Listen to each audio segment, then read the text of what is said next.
예, 안녕하십니까. 이번 시간은 무선통신 시스템의 제2장 이동통신 부분입니다. 잠깐 출제 동향을 잠깐 살펴보도록 하겠습니다. 출제가 나는 부분이 전력 제어 부분이 있습니다. 이동통신의 특징이죠. 예, 이동성이 있다 보니까 전력 제어가 좀 필요한 거고요. 또 이동성이 있다 보니까 핸드 오프가 좀 필요합니다. 그래서 그 다음에 페이딩 부분, 다 우리가 휴대폰이 이동을 하다 보니까 이런 현상들이 다 나오는 거, 이런 거에 대한 부분에 대한 질문이 가끔 나왔어요. 페이딩한 대책이 이제 다이버시티에 대한 부분도 좀 있고요. 그 다음에 3세대 이동통신 WCDMA, 예. 비동기식이죠. 예.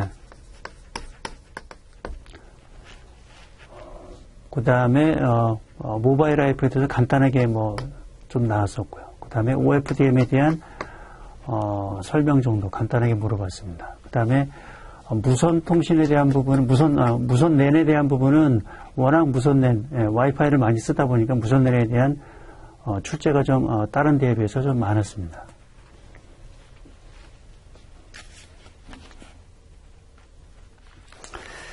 예, 그러면 첫 번째 주제를 보겠습니다. 셀룰러 이동통신의 개념인데요. 각 셀에 이제 기지국을 두고 이동국이 셀과 셀 사이를 움직이면서 통신하는 방식입니다. 우리가 너무나 쓰고 있으니까, 이해하실 것 같고요. 시스템의 기본 구성도 우리가 보면은, 이동통신의 교환기가 있고요. 교환국, 그 다음에 기지국, BTS가 있죠. 그 다음에 모바일 스테이션, 예, 단말이죠. 이렇게 간단하게 구성이 되어 있습니다. 교환국은, 일반 공중통신망, 퍼블릭, 스위치드, 텔레폰, 네트워크입니다. 일반 공중전화망, 일반 유선망을 보시면 되죠. 유선전화망. 유선전화망과 모바일 네트워크, 이동통신망 간을 연결해주는 그런 기능을 하고 있는 거고요. 기지국이라는 거는 모바일, 우리가 휴대폰이 있죠. 휴대폰하고 기지국이 있는, 이게 BTS입니다. 그 다음에 이제 모바일 스위칭 센터. 교환국이죠. 교환국과 기지국 사이에서, 그 단말을 연결시켜주는. 이쪽은 유선이 되는 거고요. 그 다음에, 이쪽 모바일 스테이션까지는 무선입니다. 그래서 여기까지는 이 이동통신이라고 해서 100% 다 무선은 아니고요. 이 기지국의 단말까지는 무선이고요. 이 기지국서부터 후단까지는 100% 다 유선입니다. 예. 그 다음에 이제 무선 단말이 있는 거고요. 이동통신 시스템의 구성도를 간략하게 보도록 하겠습니다. 교재에 있는 수준 정도만 보면은 이게 2G 기반입니다. IS95 AB 지금은 다 쓰지 않지만은, 예. 우리가 2D에 썼던 동기식입니다. 이 북미식에 썼던 동기식 방식의 구성도를 보면은, 이 IS라는 건 인터림 스탠다드입니다. 인터림이라는 건 약간 중간적인, 그런, 예. 일시적인 그런 의미가 있습니다. 그때는 이제 IMP 2000을 얘기했죠. 그까지 가기 전에 어떤 인터림 스탠다드로서 IS95AB가 우리나라에서 썼었습니다. 거기에 구성 요소를 보면은, 모바일 스테이션, 우리 단말을 얘기하는 거고요. 휴대폰, BTS, 베이스, 트랜스라는 건 송신한다는 얘기고요. 리시버는 받는다는 얘기죠. 조금 전에 이 기지국은, 보내기도 하고 받기도 합니다. 휴대폰 간에. 그런 시스템입니다. 그 다음에 BSC, 베이스 스테이션 컨트롤러라고 여러 개의 BTS를 모아서 또 컨트롤하는 컨트롤 장치가 있습니다. 그 다음에 BTS 기지국하고 교환국, 모바일 스위칭 센터죠. 예, 이동통신 교환국입니다. 교환기와 그 사이에 BSC가 있고요. BSC의 역할은 이 BTS를 컨트롤하고 이쪽으로 어떤 베이스밴드 신호를 연결해주는 역할을 하고 있습니다. 그 다음에 이동통신 내에서는 각 이동통신 각각의 가입자가 있죠. 예, 이동통신 3사의 각각의 가입자의 홈 로케이션 레지스터가 있을 테고요.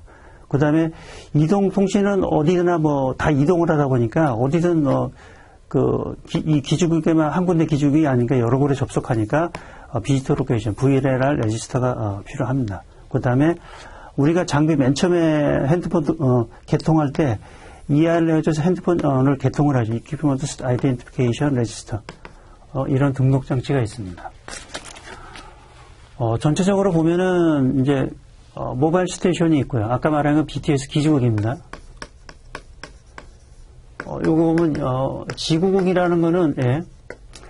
이거는 위성통신에서 얼스테이션하고 헷갈리지 않았으면 좋겠습니다. 이거는 지구국이고 이거는 기지국입니다. 베이스 스테이션이고요.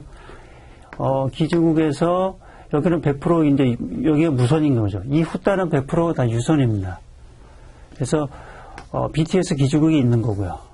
투지 기반으로는 BTS입니다. 그 다음에 베이스 스테이션 컨트롤러. 이 BTS가 여러 개의 각 셀을 갖고 있는 여러 개의 BTS를 컨트롤합니다. 일반적으로 한 48개 정도의 BTS를 컨트롤할 수 있습니다. 그런 이제 기지국을 컨트롤하는 장치가 있고요. 그 다음에 MSC 이동통신 교환기죠. 모바일 스위칭 센터고요. 이거의 모바일 스위칭은 유선 우리나라에 보면 TDX 10A, 10B가 있었습니다. 우리나라 유선 통신의 어떤 시내 교환기인데 그거를 모체로 했다고 보시면 되겠습니다. 거기서 VLR이 있고요. 그 다음에 넘버 7으로 연결된 HL, 홈 로케이션 레지스터가 있습니다. 그 다음에 자체적으로 과김하고 이거의 이동통신망이란 NMS, 네트워크 매니지먼트 시스템, 그 다음에 운영과 오퍼레이션의 메인테넌스 시스템들이 있겠죠. 그 다음에 과금하고 여러 가지 부대 설비들이 있을 겁니다.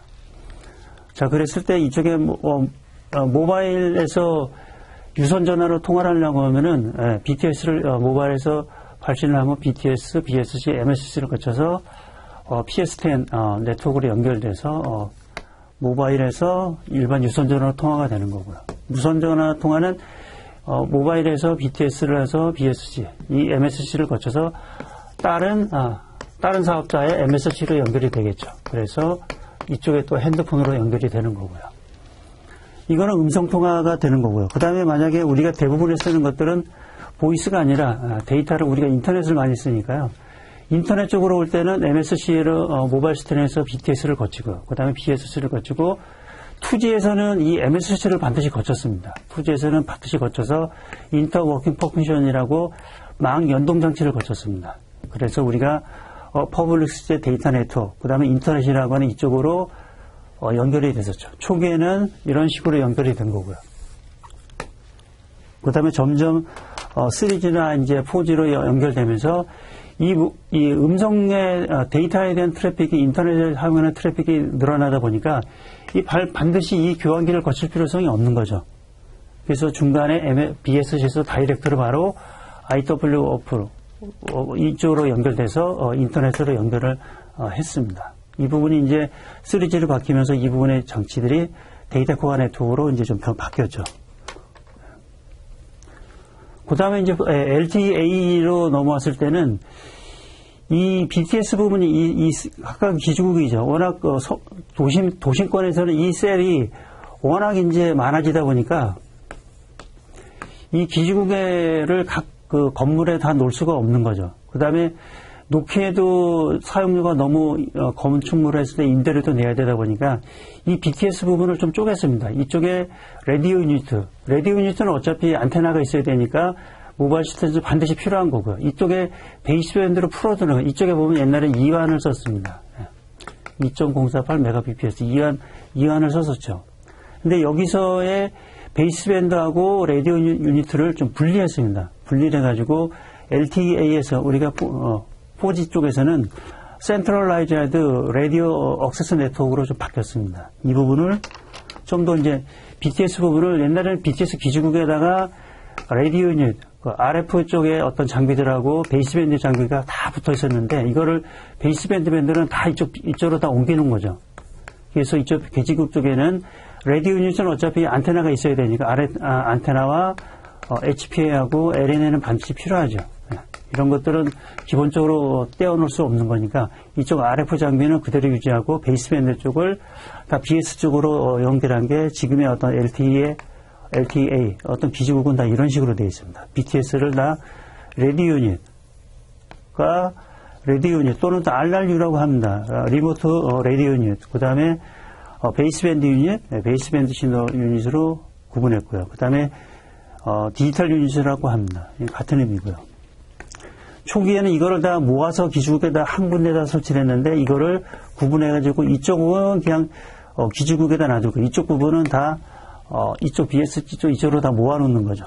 그래서 기지국의 용량화, 그 다음에 대용량, 기지국이 워낙 많아지니까 대용량화, 운영의 효율성을 고려해가지고 이쪽 라디오 유닛하고 베이스밴드 유닛을 분리하는 기반으로 다 구축이 되어 있습니다. 그래서 이게 CLAN이고요. 센트럴라이즈드 라디오 액세스 네트워크로 진화가 되어 있습니다.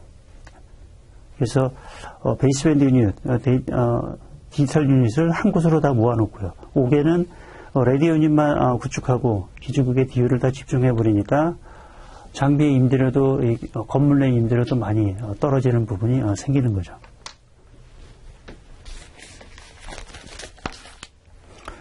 이어서 보도록 하겠습니다. 이동통신 시스템의 구성도를 조금 전에 봤었고요.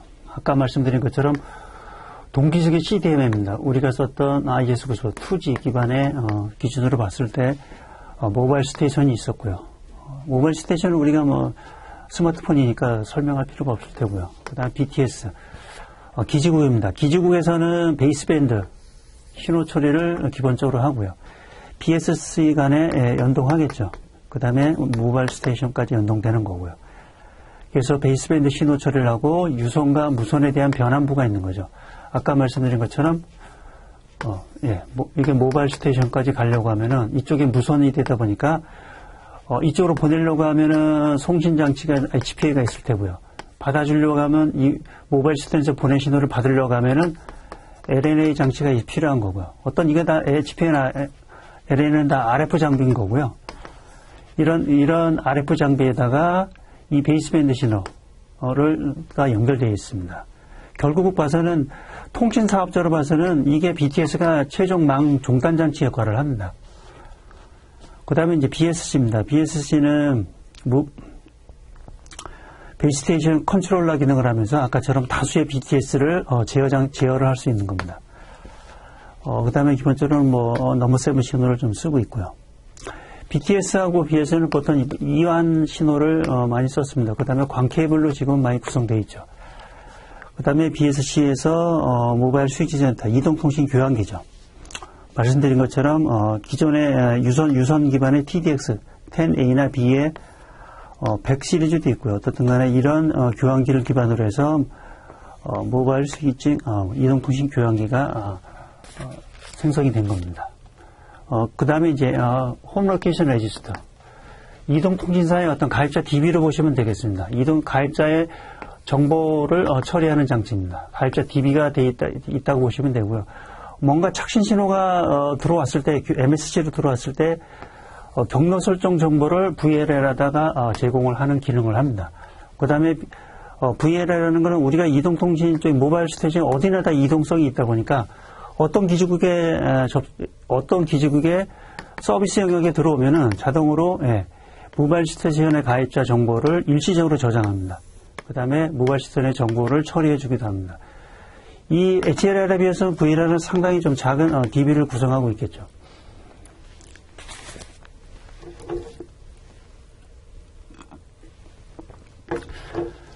그 다음에 이제 순방향 채널과 역방향 채널인데 이 부분은 우리가 모바일 휴대폰이 있는 거고요.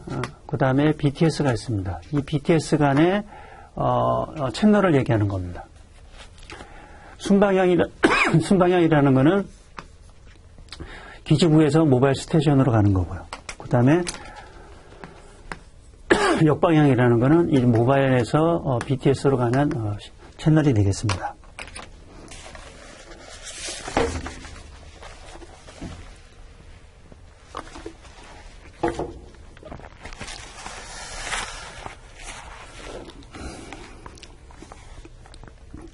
보시면은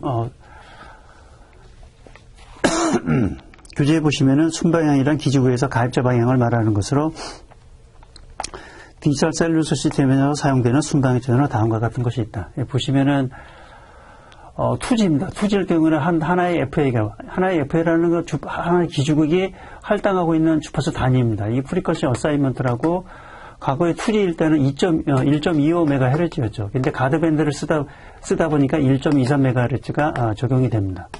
약간의 가드밴드가 필요한 겁니다. 그래서 순방향 채널의 CDMA 채널을 보면은 첫 번째가 파일럿 채널입니다. 파일럿 채널은 우리가 맨 처음에 핸드폰을 딱 열었을 때 이 안에 액정에 보시면 이렇게 표시가 되는 막대 그래프가 이렇게 표시가 되는 게 있습니다. 이게 수신 감도를 얘기하는 건데요. 이거는 변조되지 않는 순방의 어떤 신호를 보내가지고 기주국에 보낸 신호를 모바일 휴대폰이 우리 스마트폰이 잘 수신할 수 있도록 이 막대 그래프가 잘 수신될 수 있도록 하는 그 역할을 하고 있습니다. 이거는 파일럿 채널은 한 개 있고요. 그 다음에 이거는 왈시 코드 제로를 쓰고 있습니다. 그 다음에 페이징 코드입니다. 페이징이라는 거는 우리가 이제 기지국에서 모바일 휴대전을 호출할 때, 연결할 때 쓰는 이제 채널이고요. 그래서 페이징 채널이 1번부터 7번까지 있습니다. 왈시 코드는 1번부터 7번을 쓰고 있고요. 그 다음으로 이제 트래픽 채널입니다. 우리가 이제 돈을 받고 제공해주는 그런 채널이 되는 거죠. 이게 가입자 채널입니다. 가입자가 1번부터 24번까지는 왈시 코드 8에서 31을 쓰고 있고요.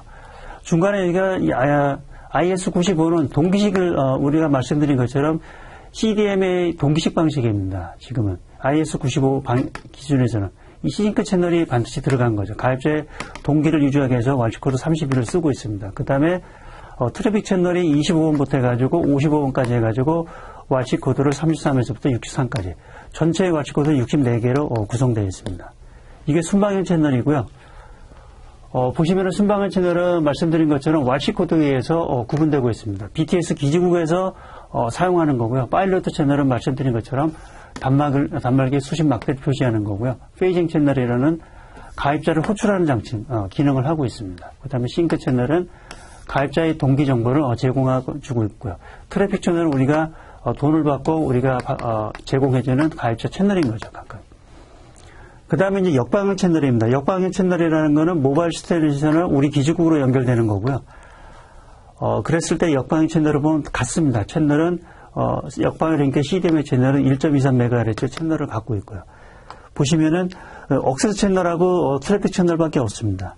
이 억세스 채널이라는 건 이 페이징의 채널, 이 페이징의 헤드 채널과 대응되는 채널이고요. 억세스 채널은 이 페이징 채널에 대한 억세스 채널이 연결이 됩니다. 그래서 1번부터 32개 연결이 되고 이게 쭉 연결돼서 페이징 채널 N개까지에 대한 억세스 채널이 구성이 됩니다. 그 다음에 트래픽 채널, 우리가 돈을 받고 제공해주는 1번부터 N개까지 트래픽 채널이 구성이 되겠습니다. 그래서 역방향 채널은 기본적으로 롱코드에 의해서 구분해 줍니다. 롱코드는 모바일 스테이션, 우리 휴대폰에서 나가는 코드가 되는 거고요. 그 다음에 이 억세스 채널과 이제 트래픽 채널 다 두 가지가 있는 거죠. 순방향은 이 파일럿, 페이징, 싱크, 트래픽이 있는데 역방향은 억세스 채널, 트래픽 채널 두 가지만 있습니다. 하나의 페이징 채널에 대응 채널에 대응해서 역방향 억세스 채널이 32개로 대응이 되게 되어 있습니다. 그 다음에 트래픽 채널은 가입자의 실제 통화 음성이나 뭐 데이터가 될 수 있는 거를 전송해주는 그런 트래픽 채널이 되는 거죠. 그래서 만약에 BTS에서 전체적으로 페이징 채널을 사용해가지고 이 단말적으로 페이징 채널을 송출했을 때 그러면 단말 쪽에서는 페이징 채널에 대해서 응답 메시지를 송출해야 되는데 그거를 말씀드린 억세스 채널을 통해서 나갑니다. 억세스 채널을 통해서 BTS로 연결이 되면 BTS 쪽에서는 통화 채널을 그 이후에 억세스 채널을 확인한 다음에 트래픽 채널을 설정해주고 나면 송신과 수신의 트래픽을 송신과 수신 트래픽의 트래픽을 설정하고 나면 실제 이제 통화가 이루어지는 겁니다.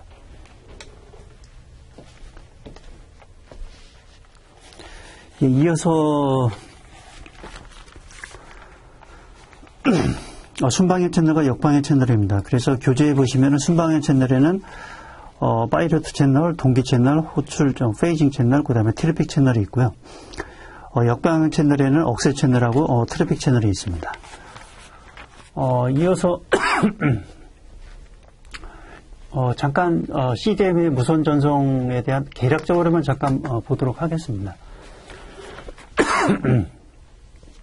음성에 대해서는 CLP 혼합 부화 방식을 써가지고 우리가 1kHz로 샘플링을 하고요. 약 10피트로 하니까 이때 QECL표라면 약 9.6K 정도의 속도가 나옵니다. 그래서 이거를 채널 부화를 했을 때 블록 부화가 컨볼루션 부화를 합니다. 19.2K이고요. 인터리빙은 이거에 대해서 무선으로 가다 보니까 이 데이터를 좀 분산시켜주는 역할을 합니다. 그래서 블록 인터리빙, 컨볼루션 인터리빙이 있는 거고요.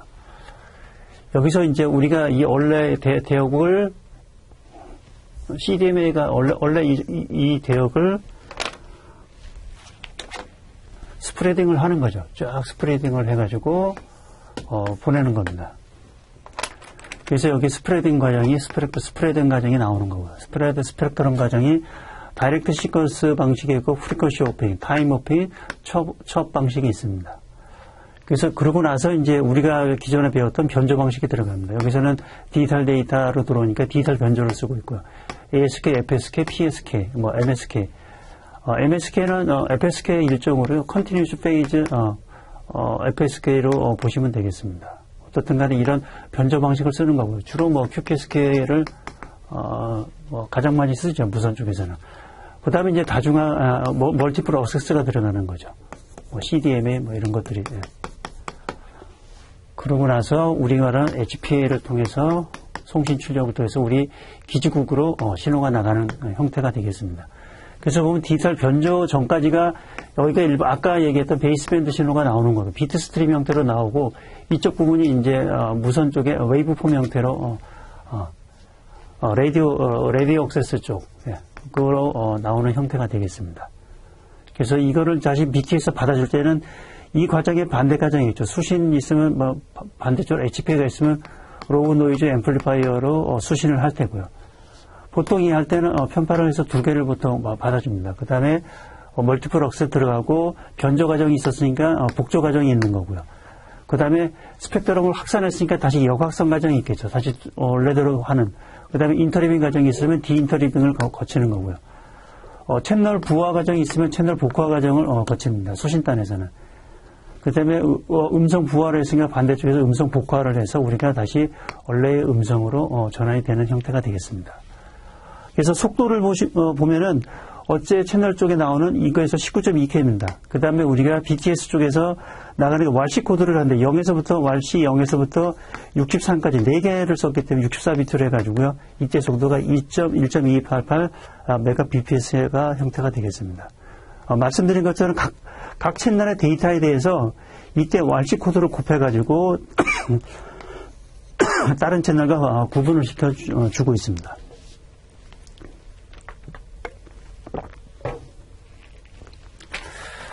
참고적으로 이제 전체적인 이동통신의 진화 과정을 잠깐 한번 대략적으로만 보도록 하겠습니다.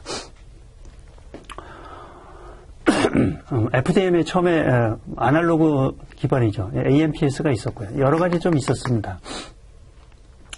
어떻든 간에 2세대로 우리가 들어왔을 때 우리나라는 미국과 한국은 3G PPT입니다. 이쪽에서 IS9 동기식 CDMA를 썼었죠. 미국 한국은 CDMA 기반 IS95A, 인터림 스탠다드 95A, 초기에는 C도 있었지만요. 어떻든 간에 이거에 대해서 유럽 쪽에서는 GSM 방식을 썼어요. 이때는 TDMA 방식을 썼었죠. 그 GSM이라는 글로벌 시스템 포 모바일의 약어고요. 어떻든 간 유럽은 3G PPT 쪽에서 TDMA 방식을 썼습니다. 2세대 쪽에서는. 아까 말씀드린 것처럼 우리가 지금 했었던 CDMA 하나가 1.25, 하나의 FA당 1.25를 배정됐고, 이거는 협대역 CDMA라고도 합니다. 그러고 나서 이제 3세대로 이제 진화가 됐었는데요.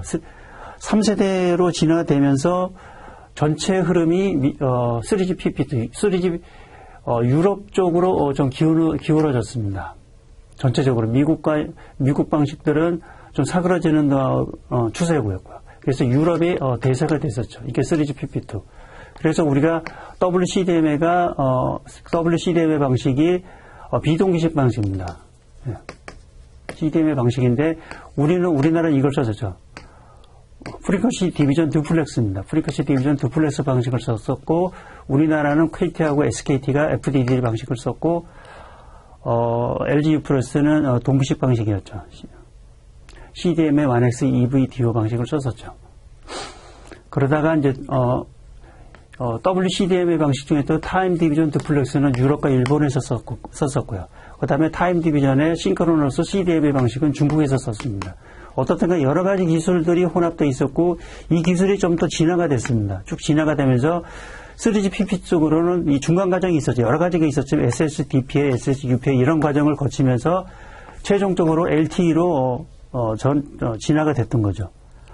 그 다음에 우리나라는 2013년 2월에 모든 통신사가 LTE로 다 통일화가 됐습니다.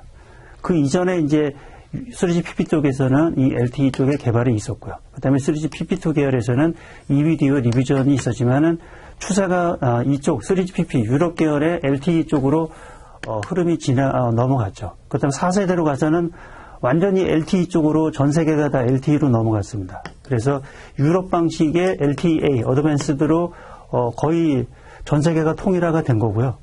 이때 방식은 올 패킷하고 패킷과 서킷 방식이 있었습니다. 이때 당시에 이제 CDMA 기술이 이제 이 중간 과정에서도 있었겠죠. 중간 과정에서도 OFDMA로 방식이 이제 바뀌었고요. 지금에서는 이제 5세대로 이제 진화가 되고 있고요. 지금 해서 지금 주요 기술들이 OFDMA, NFV, 네트워크 가상화 여러 가지 기술들이 있죠. 최신의 기술들이 있는 거고요. 현재는 4세대에서 5세대 이쪽 단계에 있다고 보시면 되고 6세대에 대한 부분은 지금 이제 좀 더 진행하고 있는 거죠.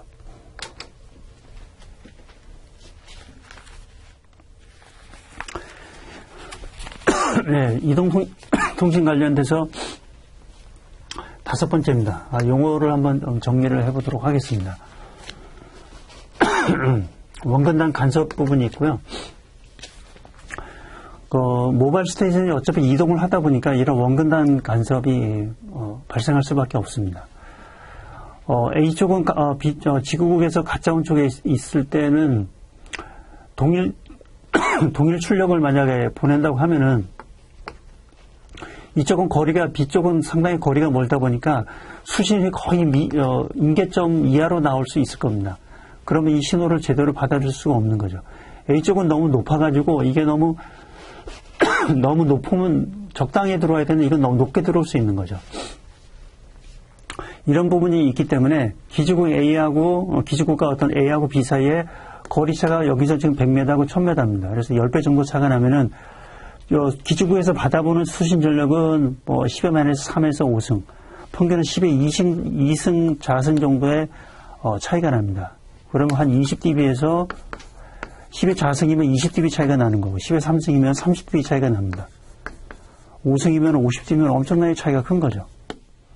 20dB라는 건 100배인 거고요. 30dB라는 건 1000배입니다. 50dB면 10,000배인 거죠. 이런 정도의 차이가 나다 보니까 이 원근단 간섭에 대해서 이쪽으로 보내려고 할 때는 이쪽에서는 조금 크게 보내고요. 이쪽에서는 조금 작게 보내는 거죠. 그러면 이 BTS에서 받아볼 때는 어느 인계점에서 도달하는 약간 더 비슷하게 받아볼 수가 있는 거죠. 그래서 모바일 스테이션의 송신 출력을 조정하는 게 역방향 채널입니다. 역방향 쪽에서 채널을 송신 출력을 조정해가지고 최소한의 어떤 시그널 인터피리언스 레이시오를 유지해가지고 결국에서는 허용 가능한 최소의 이변화입니다. 에너지 퍼 비트 퍼 노이즈 덴시티입니다. 최소의 어떤 디지털에서는 이변화가 필요한 거죠.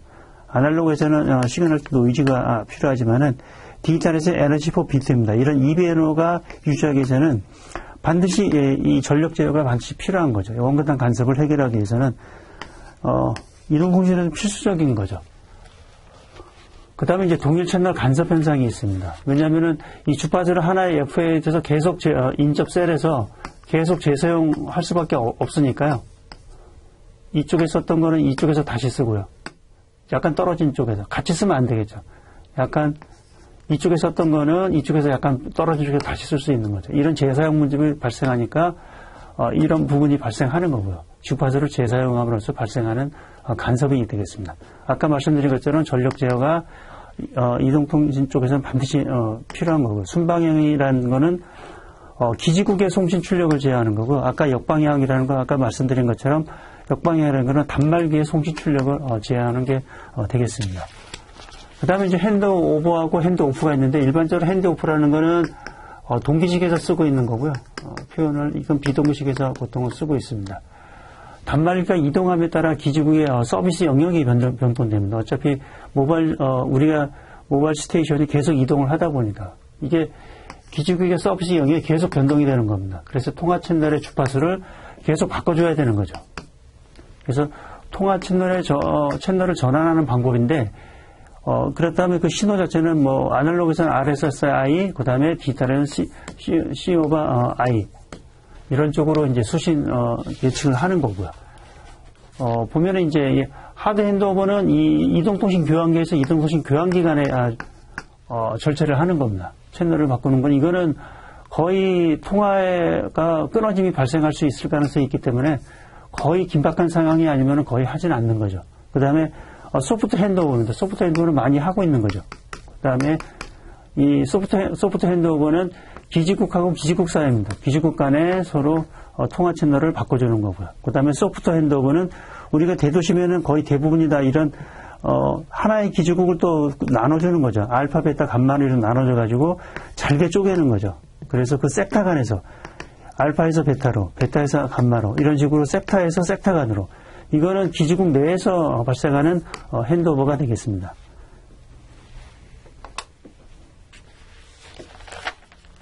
이제 이어서 보겠습니다. 마블의 로밍, 우리가 해외 로밍 여행 갈 때 로밍을 기본적으로 하고 가는데요. 내용은 보면 타 이동통신 교환국 서비스 지역에서도 똑같이 내가 어떤 이동성을 통해 가지고 서비스를 받는 그런 서비스고요. 과금 및 호초리는 최초에 우리 MSC 쪽에서 관리를 합니다.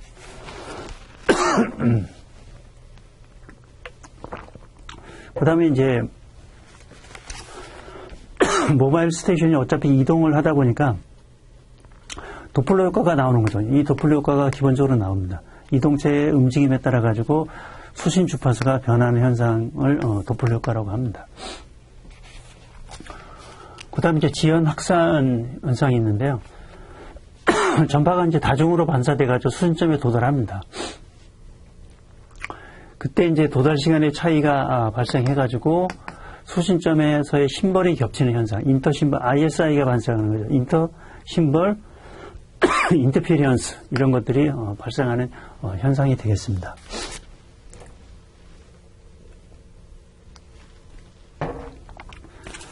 그 다음에 이제 페이딩 부분이 있습니다. 페이딩 부분은 수신 전개가 이제 기본적으로 변하는 현상입니다. 수신 전개가 변하는 현상이고, 이거를 다이버시티를 이용해서, 이용해서 저감하고 있습니다. 특히 이제, 편파 다이버시티를 BTS 쪽에 수신 안테나는 편파 다이버시티 쪽을 많이 쓰고 있죠. 첫 번째 페이딩이 이제 롱텀 페이딩이에요. 롱텀 페이딩이라는 것은, 요거 다이버시티는 이제 여러 가지 다이버시티인데 공간, 주파수, 편파가 있습니다. 그 중에서 아까 말씀드린 것은 우리 기지국의 수신 안테나는 이 편파 다이버시티를 가지고, 편파를 분리해가지고 안테나를, 수신 안테나를 2개를 좀 쓰고 있습니다.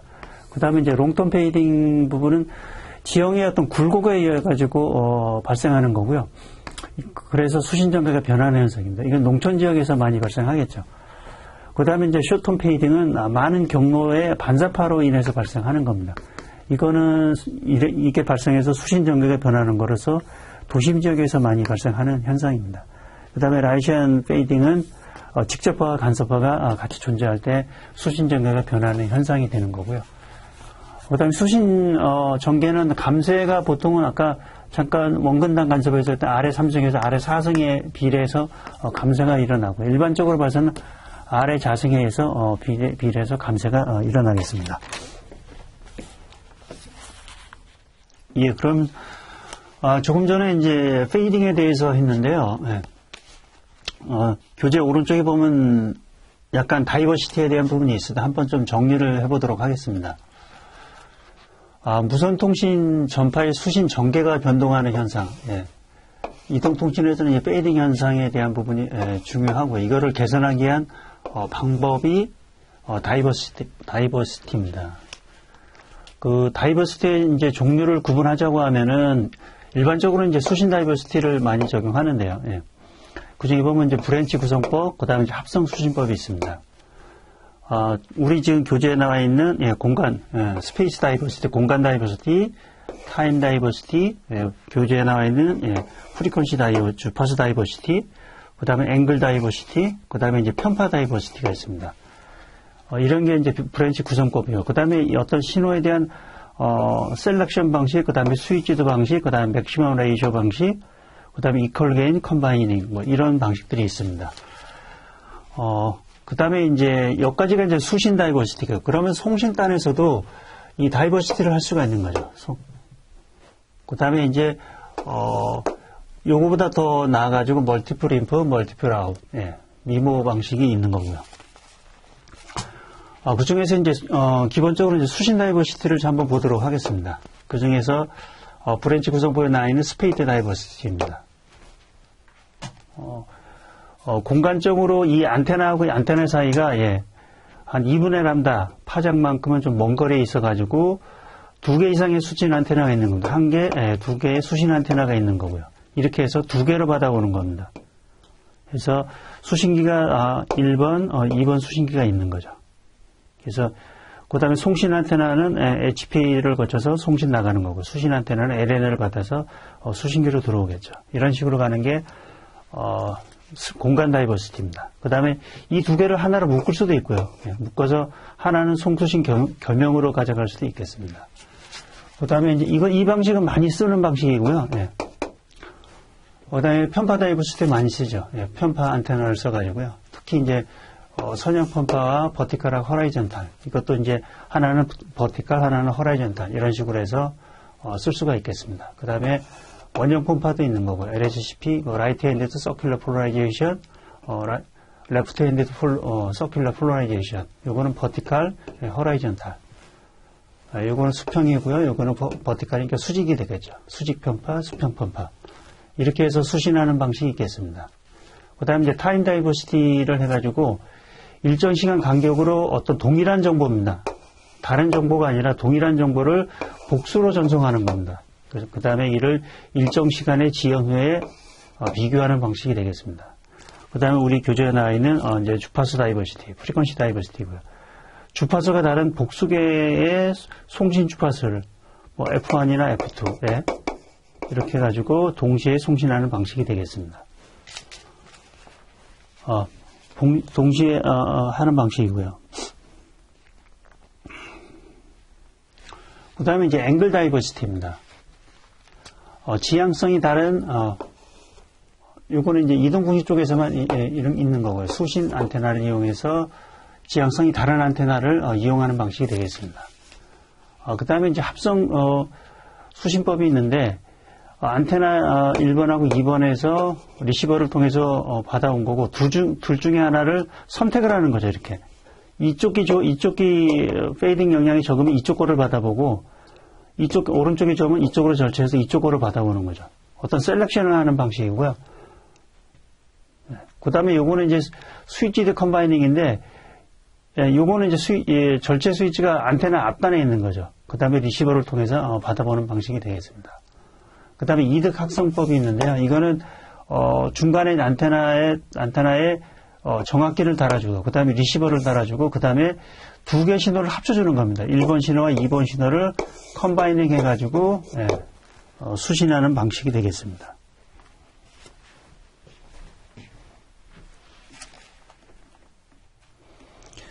이번 주제는 6번째입니다. 주파수 재사용거리인데요. 1세대 AMPS 쪽에서는 의미가 있었던 건데요. 지금에 와서서는 CDMA 쪽에서는 이 주파수 재사용이 다 일로 다 쓰기 때문에 잠깐 보겠습니다. 1세대일 때 AMPS, 어드밴스드 모바일 폰 시스템 1세대 FDM을 썼을 때입니다. 이때는 셀을 하나의 주파수를 이게 하나가 셀인데요. 육면체고요. 육각형이 되어 있고 이게 1번 주파수를 썼습니다. 그러면 여기 주변에는 2번, 3번, 4번, 5번, 6번, 7번 주파수를 쓰고요. 이 인접에는 다시 이제 요거랑 같은 게 6번 주파수를 썼을 때고요. 그 다음에 여기에 연결되어 있는 요게 그대로 또 복사되니까 여기가 1번이 될 겁니다. 그럼 1번 주파수하고 1번 주파수가 여기가 이제 D가 되는 거죠. 그 다음에 이 사이의 거리, 요 셀의 반경이 R이 되는 겁니다. 그래서 이렇게 주파수를 이렇게, 예, 이 같은 경우는 1, 2, 3, 4, 5, 6, 7이니까, 예, 여기서는 클러스터, 하나의 클러스터가 7인 경우입니다. 이때 클러스터가 7인 얘가 되는 거고요. 1세대일 때 AMPS, 예, FDMA 방식을 썼을 때 썼던 방식이고요. 지금에 와서는 예, 다 1번을 쓰죠. 다 같이 주파수를 다 1번을 다 같이 씁니다. CDM에서는. 그래서 교재에서는 K로 표기했는데 일반적으로 N으로 표기하고요. 클러스터 수를 얘기합니다. 그래서 1세대일 때, 이등분 1세대일 때는 이렇게 N 이퀄로 7인 경우, 한 셀에다 1, 2, 3, 4, 5, 6, 7 이렇게 주파수를 나눠서 이렇게 썼고요. 재사용을 7인 경우입니다. 근데 지금 이동통신에 와서는 다 CDMA 쪽에서는 다 같은 주파수를 씁니다. 한 셀당. 다 1입니다. 지금에 와서는. 여기, 그 다음에 이제 그 재사용의 루트 3이라는 거는 요 셀 하나를 보면 여기가 이제 반경이 R이고요. 그러면 여기가 60도가 되고 1대 2대 루트 3 해가지고 사인 60도는 2분의 루트 3이 되는 거죠. 루트 3이 항상 나오는 거고요. 그래서 요게 클러스터의 수를 얘기하는 거고요. 예, 7이나 뭐 4나 뭐 1이나 이렇게 되겠죠. 이게 말은 셀 반경이고 이게 주파수 재사용 거리가 되겠습니다.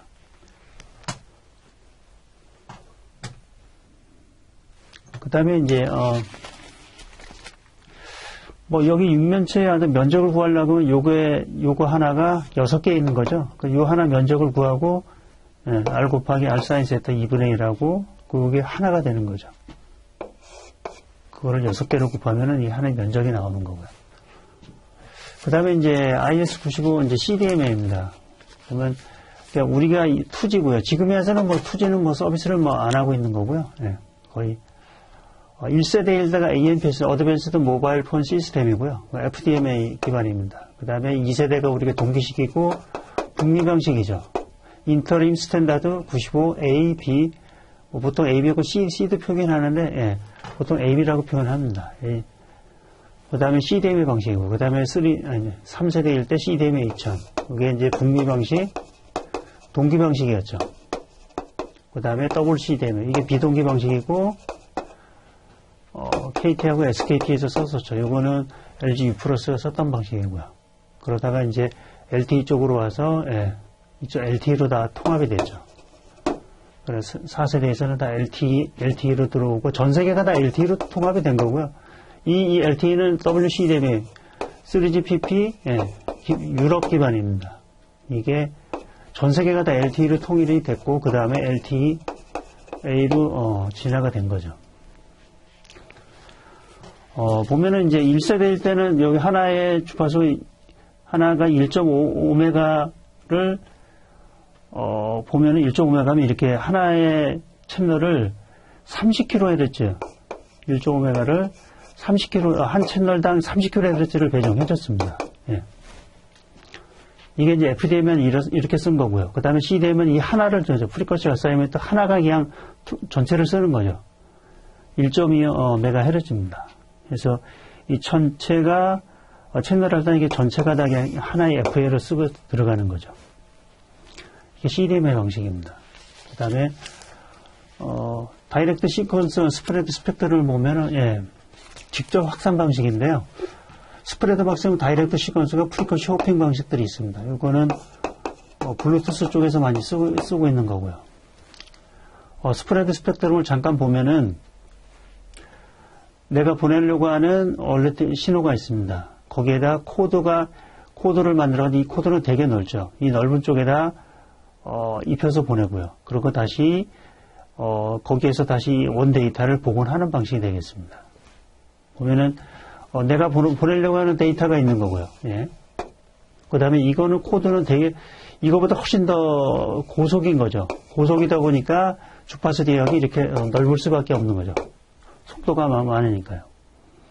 왈치 코드가 뭐 여러 가지 이제 코드를 쓰는 거죠. 그래서 이게 더 넓은 거고요. 그 다음에 데이터하고 코드를 곱해줘가지고 보내면은 이 코드 안에 데이터가 들어가는, 삽입이 되는 거고요. 그거를 수신단에서 다시, 원래 코드를 다시 곱해줍니다. 데이터에다가 다시 코드를 곱하고 원래 코드를 다시 곱해주면은 원래 데이터가 다시 복원이 됩니다. 그러면은 최종에서는 이런 내가 보내려고 송신단에 이거를 보내서 스프레드 스펙트럼을 하고 다시 이거를 복원을 다시 코드를 다시 곱해주면은 내가 보내려고 원래의 그 신호가 다시 복원이 되는 방식이 되겠습니다. 이게 이제 프로세싱 개인인데요. 보면은 IS95 이 2G에서는 왜 이렇게 신호에 원래 보내려고 하는 데이터인데 여기가 이제 9.6K 그리고 내가 이 코드 자체가 1.28K입니다. 그러면은 밑에 9.6이 1.28하면 10로그 2에 128이 되는 거예요. 이게 결과값을 보면 IS95 경우에는 21dB가 프로세싱 게인이 나오겠습니다.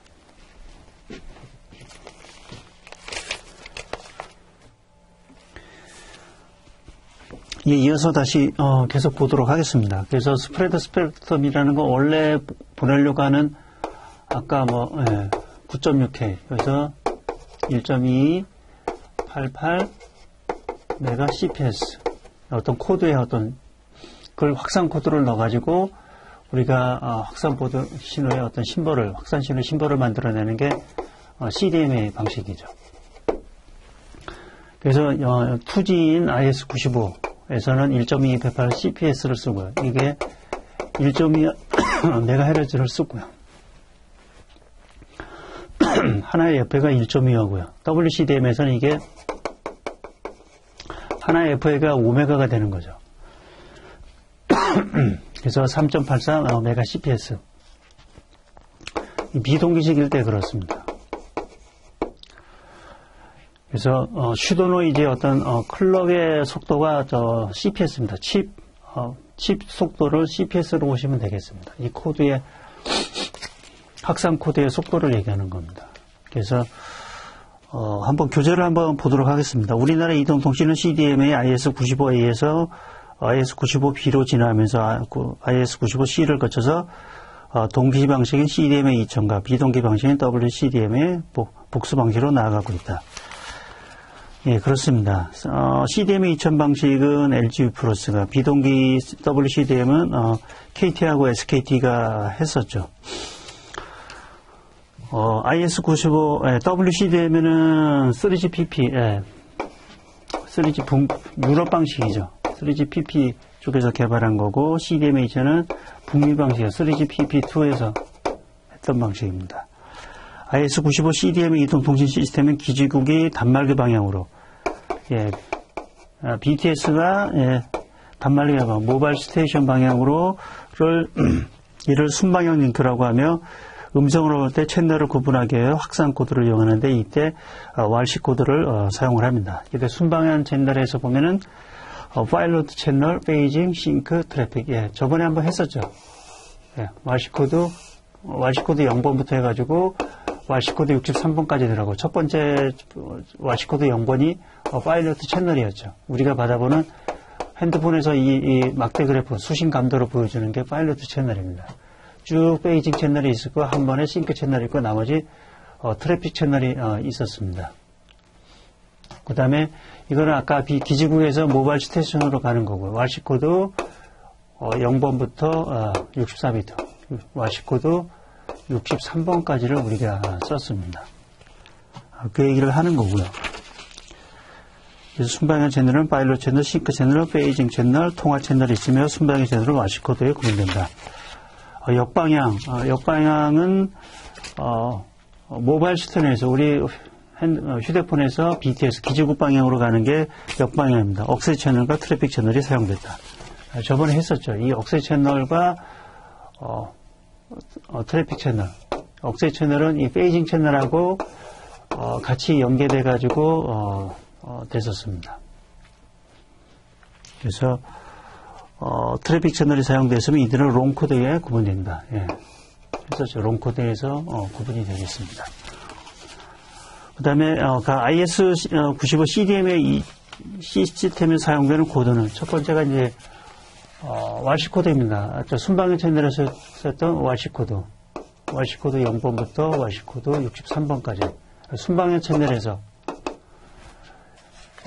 썼던 방식의 WASH 코드고요. 롱 코드라는 거는 역방향 채널에서 쓰는 겁니다. 이동국이 사용하는 코드로서 2에 41승, 42비트, 마이너스 1의 칩이고요. 주기가 상당히 길죠. 그만큼, 코드가 서로 막 일치할 확률이 거의 없다는 얘기겠죠. 이 코드의 주기가 41.41이니까, 동일하게 걸칠 확률이 거의 뭐, 제로라고 제로인 거죠. 특징을 보면 순방에서는 암호하고 트래픽 제어 비트. IS95에서 보면은 전력 제어를 합니다. 이 BTS 쪽에서 모바일 스테이션이 이동할 때 이 전력 대별을 이 레벨이 원거리에 근원단이 있기 때문에 이 전력 제어를 이쪽에를 더 높이기도 하고 점점 높여야 되겠죠. 원거리 쪽에 같은 경우는 이쪽을 높여서 이쪽으로 수신할 수 있게 해줘야 되겠죠. 그런 어떤 전력 대비 IS90은 한 1dB 간격으로 해줍니다. 그 다음에 3G 쪽에서는 이걸 좀 더 세분화하죠. 0.5dB, 0.2dB까지 좀 더 진화할수록 이거에 대한 감도를 아주 세분화시킵니다. 그런 전력 제어 비트로 쓸 수 있는 거고요. 역방향에서는 일렉트릭 시리얼 넘버라 가지고 우리가 이거는 우리 뭐 삼성전자는 어떤 제조사 번호가 들어가고 여기 사용하지 않습니다. 17번에서는 0번까지 우리가 했던 시리얼 번호가 들어가는 방식이 되겠습니다. 그 다음에 쇼코드입니다. 쇼코드는 이동국이 각 기직을 구별할 때 사용하는 겁니다. 15비트로 들어가고요. 2에 15승으로 해주고 아까 칩레이트가 1.2288 메가 CPS니까 그걸 나눠주면은 0.01 초가 되겠습니다.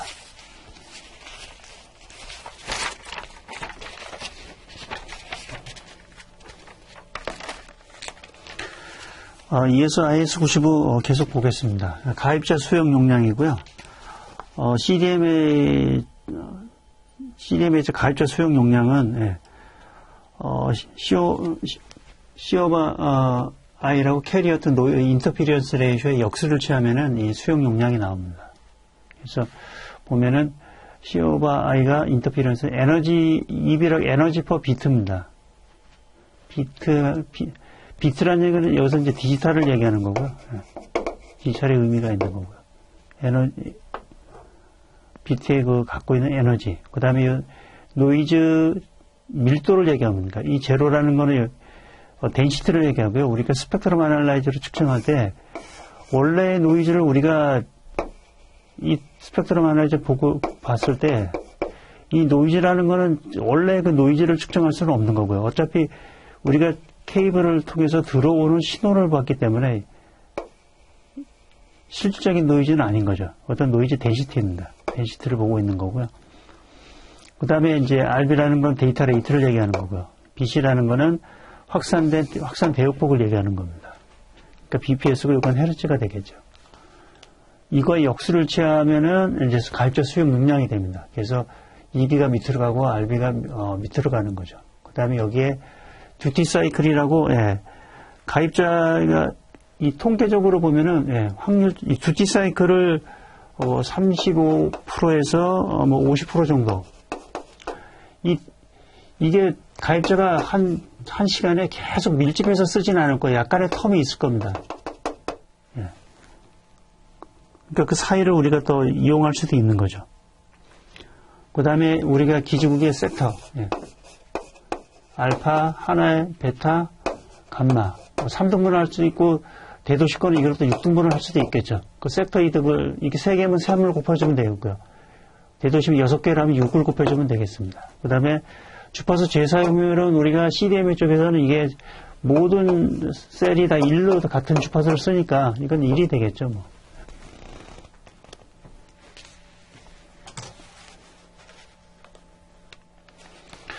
이번에는 8번째 주제입니다. WCDMA고요. 기존에 우리가 이제 1세대가 AMPS, FDMA 기반의 2.4K입니다. 1세대에서 우리가 북미 방식을 써가지고 IS 인터림 스탠다드 95 ABC를 거쳤죠. 그때 A가 이제 14.4K고 또 진화하면서 115K까지 늘어났고 이때 하나의 FA가 1.25 메가헤르츠였습니다. 이때가 이제 동기식을 썼고요.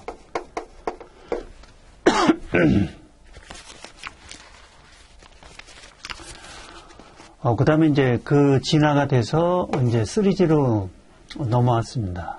3세대에서 WCDMA, KT하고 SKT가 WCDM을 바꿨고 CDMA2는 기존의 이 북미 방식을 그대로 쓴 겁니다. 그래서 이거는 LG 플러스 쪽에서 썼었죠. 거기는 이제 비동기식이고 이건 동기식입니다. 왜냐하면 이게 동기식이 되면 이거 같은 동기식이 된 거죠.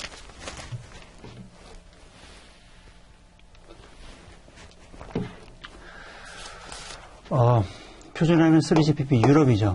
그 다음에 3GPP2가 이제 북미고요. 전체 다 5메가헤르츠. 여기는 이제 1.2하로 이제 3개로 나눴겠죠.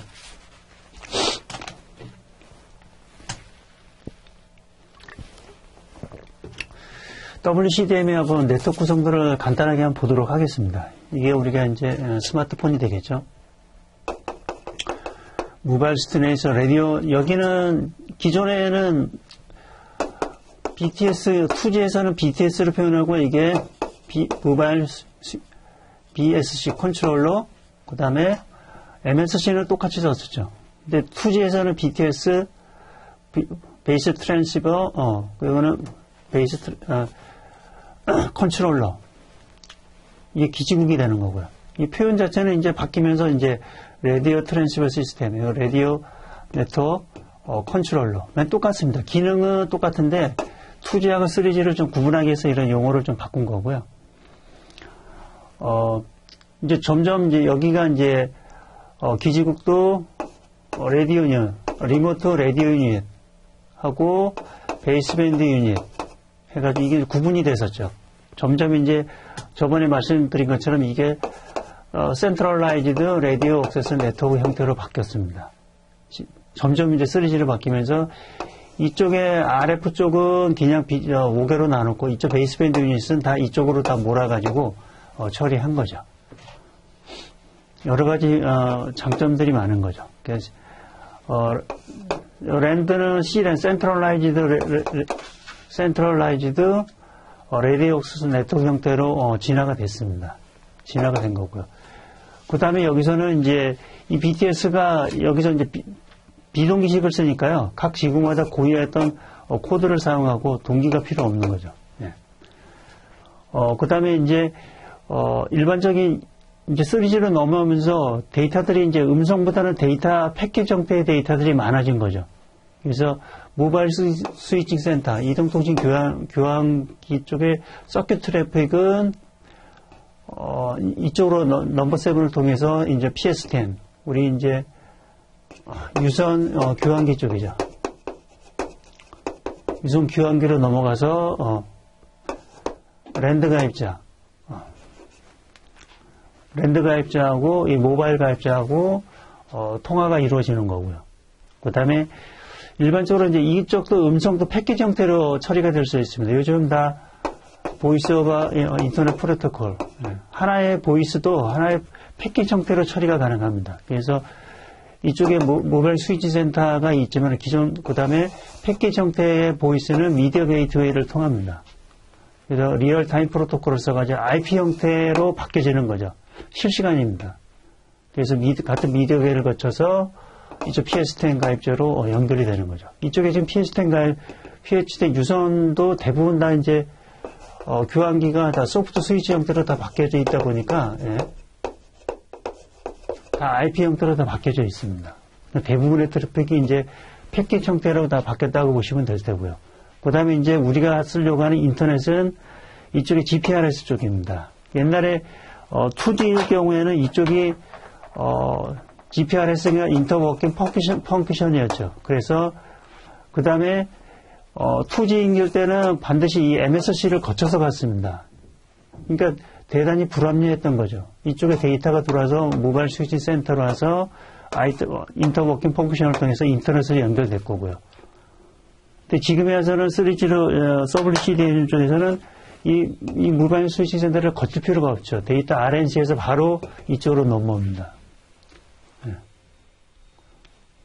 인터워킹 펑크션을 통해서 이렇게 넘어갈 수도 있는 거고요. 점점 이제 이게 3G IS95C는 이게 이제 데이터 코어 네트워크로 표현하기도 합니다. 어떻든 3G WCDMA 쪽에서는 이쪽의 서큐트 트래픽은 이동통신 교역이 모바일 스위치 센터를 통해서 넘버7을 통해서 랜드 가입자로 유선 가입자로 넘어가는 거고요. 그 다음에 패키지 형태도 음성 쪽은 미디어 게이트를 통해서 리얼타임 프로토콜을 통해서 IP 형태로 해서 유선 음성 처리를 합니다. 그 다음에 대부분의 트래픽은 다 데이터 트래픽이겠죠. 이거는 GPRS입니다. 안에 SGSN이나 GGS는 어떤 그게 있는데 GPRS를 보시면 되겠습니다. 제너럴 패킷 라디오 서비스 이쪽을 통해 가지고 이 기능은 2G에 있을 때 IWF랑 같은 기능을 하는 거죠. 그래서 IP코어와 여러 가지 라우터 장비를 거쳐 가지고 엣지 라우터 다 있겠죠. 거쳐서 인터넷으로 연결이 되는 형태가 되겠습니다. 이게 이제 WCDM의 네트워크 형태가 되겠습니다. 대부분의 트래픽은 이제 대부분 다 패키지 형태로 전환되는 게 기존에 2G 있을 때보다 다른 점이 되겠습니다. 이어서 잠깐 네트워크를 다시 한번 정리해 보겠습니다. 모바일 스테이션 우리 스마트폰이죠. 기지국 BTS로 연결돼서 BSC 그다음에 MSC를 거쳐서 인터워킹 퍼큐션으로 해서 인터넷에 연결되는 게 이게 IS95AB 형태였고요. 그 다음에 IS95C 같은 경우에는 요게 이제 BSC에서 다이렉트로 이제 데이터 코어 네트워크로 들어오는 게 IS95C로 보시면 되겠습니다. 그 다음에 WCDM은 지금 RTS하고 RNC를 들어와서 GPRS로 연결되는 게 WCDM으로 보시면 되는 거고요. 점점 트래픽이 유선 트래픽이 서킷 형태의 트래픽이 아니라 대부분 다 이제 패킷 형태의 트래픽을 처리하다 보니까 이쪽을 교환기를 바로 거칠 필요가 없는 거죠. 컨트롤러에서 바로 데이터 코어 네트워크로 연결되고 그 다음에 RNC에서 WCDM은 GPRS 바로 연결돼서 인터넷으로 연결되는 형태가 되겠습니다. 교재를 한번 보겠습니다. WCDM에는